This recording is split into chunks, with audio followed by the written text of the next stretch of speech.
morning and welcome to another episode of the MARC Medley Show. It is good to be with you all again as always. And my topic this morning, of course, is going to be somewhat sensitive to some. And that's okay, because the sensitivity hopefully will bring about some changes. As the title of this episode is, We Keep Missing the Point. The phrase Black Lives Matters is there for a reason, and we keep missing the point. We always focus on the person whom is the trigger or the flame or the touchstone or whatever you want to call it. Whenever the various protests come about, we always want to focus on that person. Yet we keep missing the point that each time something like this happens and folks are crying out, Black Lives Matter. There's a reason for that. Now, I know I am going to tick some people off because personally, I am an all life matters fan. And I know there are those that say, well, yes, we understand that, but there's a reason we're focusing on just the Black lives. So I'm going to deal with the Black lives issues, but in my mind, all lives matter. Each one of us were born and are human beings, and we matter. But there's a reason we have to keep focusing on Black lives, because over our history and throughout our history, we've always been treated as if we don't matter.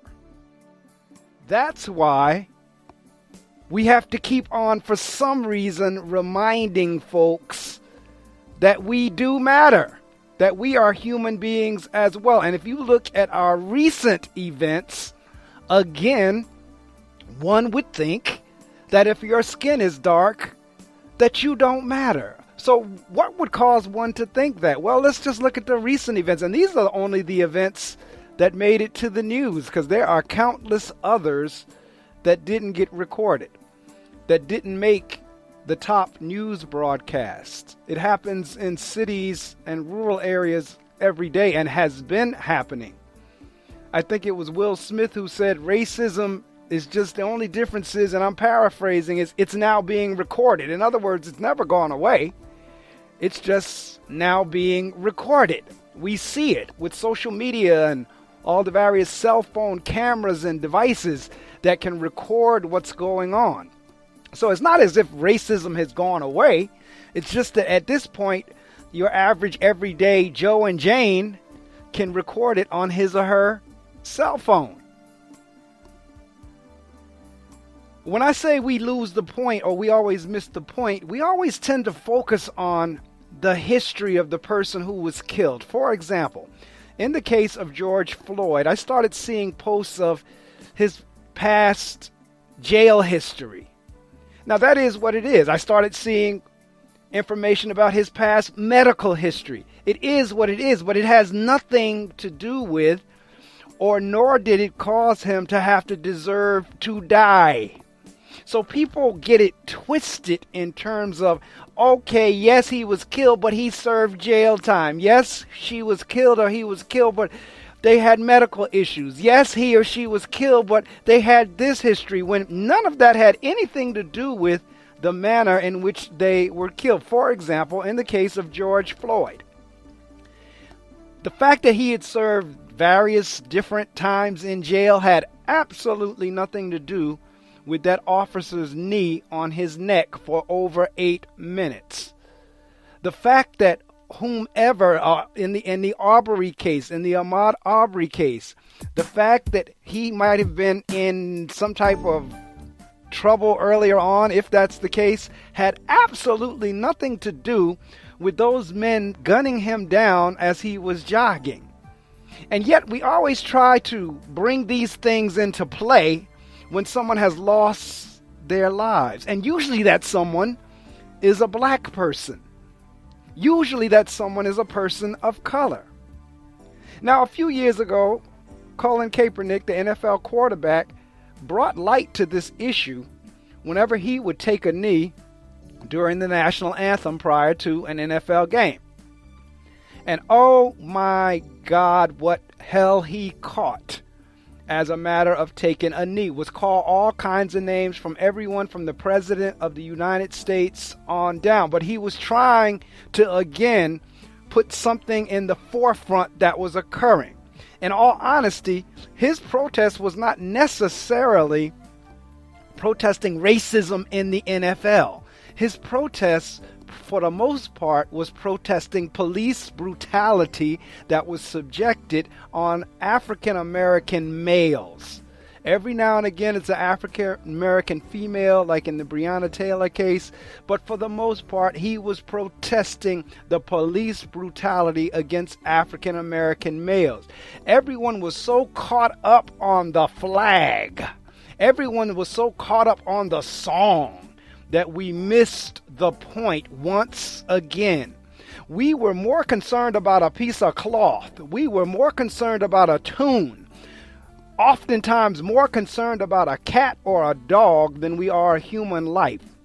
We treat our pets better than we treat human beings.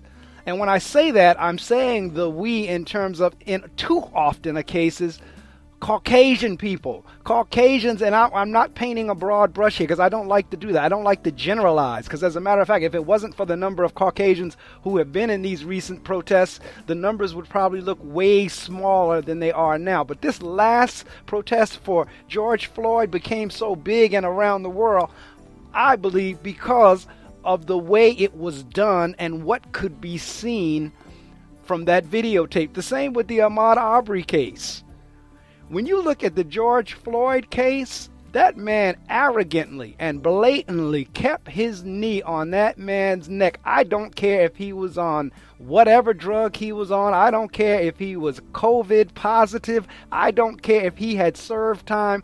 It still did not deserve having that man's knee on that man's neck in the position that it was in that ultimately caused him to asphyxiate and die. None of that before that had anything to do with that. So as I said, we treat, or many Caucasians treat, their dogs and their cats and a piece of cloth, which the flag is. I know what it represents because I'm a veteran myself. I served 9 years in the United States Air Force as an air jet engine mechanic. So I am well aware of this country, and I respect the flag and I respect the country, but at the same time, I love human beings. So we pay more attention to a piece of cloth and in many instances treat our cats and dogs better than we do human beings. And that's just not now in 2020. That is historically. That is why we're continuously having to go back again and say Black Lives Matter. There was an excellent analogy that was posted by someone that says, yes, all lives matters.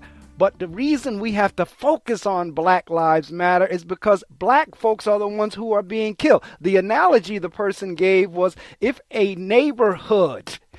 take a neighborhood, yes, all houses matter, but the fire department goes to the house that is burning.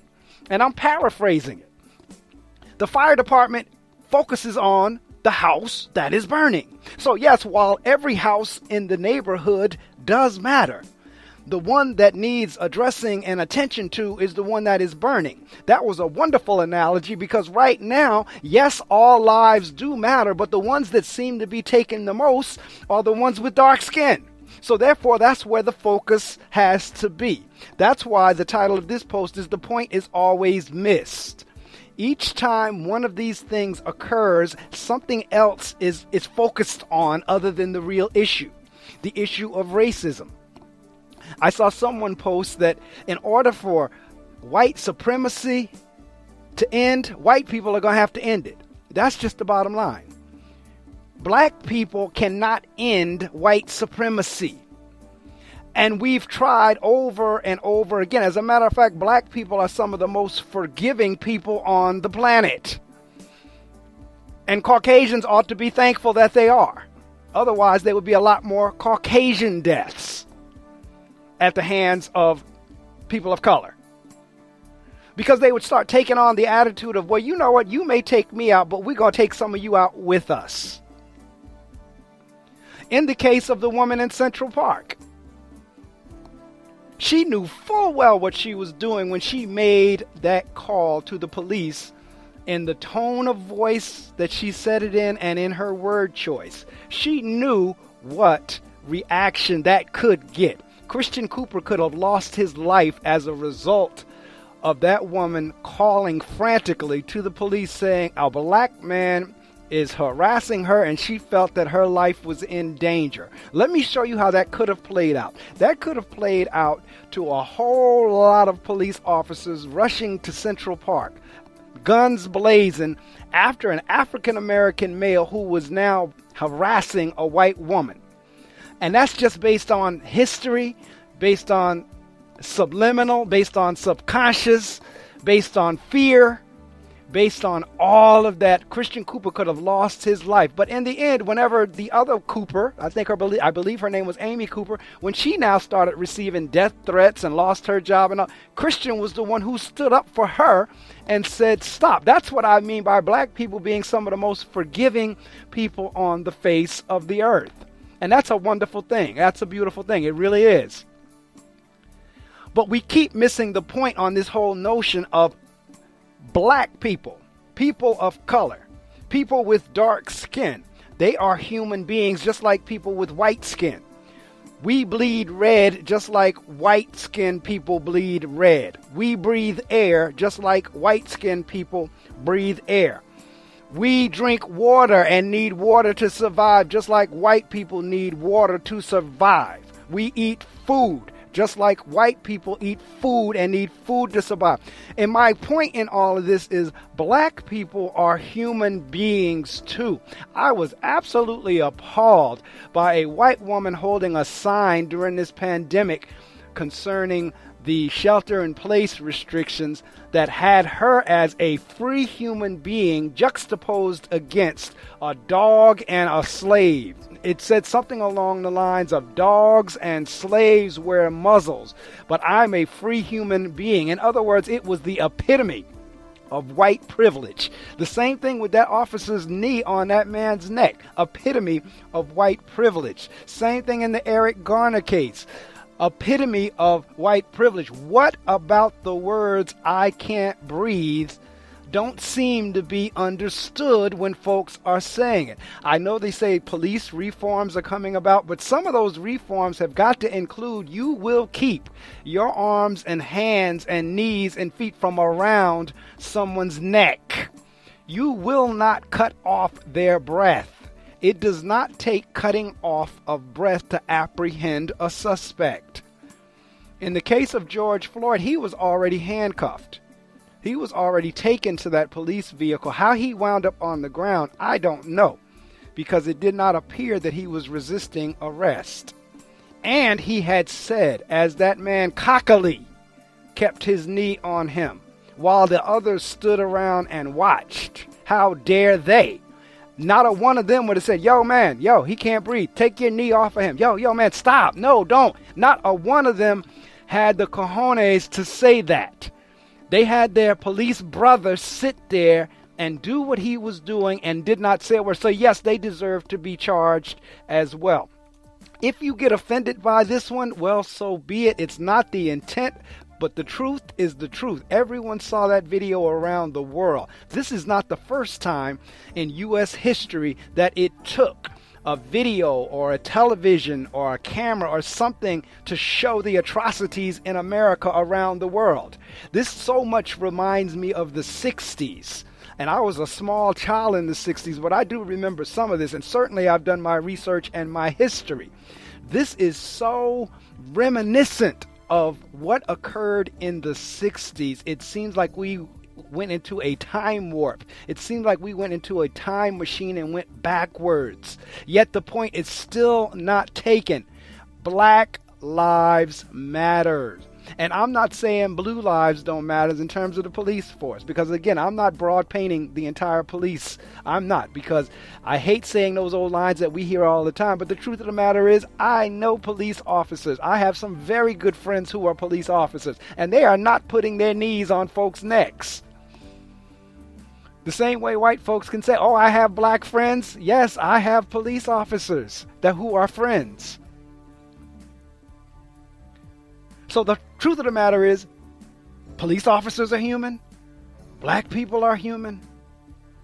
And there's the issue of black on black crime. Yes, there is, because black folks need to stop killing black folks as well. I do not discount that. I do not take away from that. It is foolish that anybody is killing anybody. So black folks killing black folks, yes, that's an issue as well.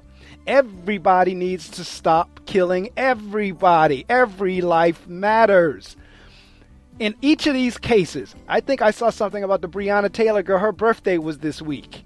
She would have been 27 years old. That was somebody's daughter. That was somebody's niece, somebody's cousin. I don't know if she had children or not, but if that's the case, somebody's mother, somebody's aunt, that's somebody to somebody. You had the case with George Floyd. George was somebody's son, somebody's nephew, somebody's cousin, Gianna's father.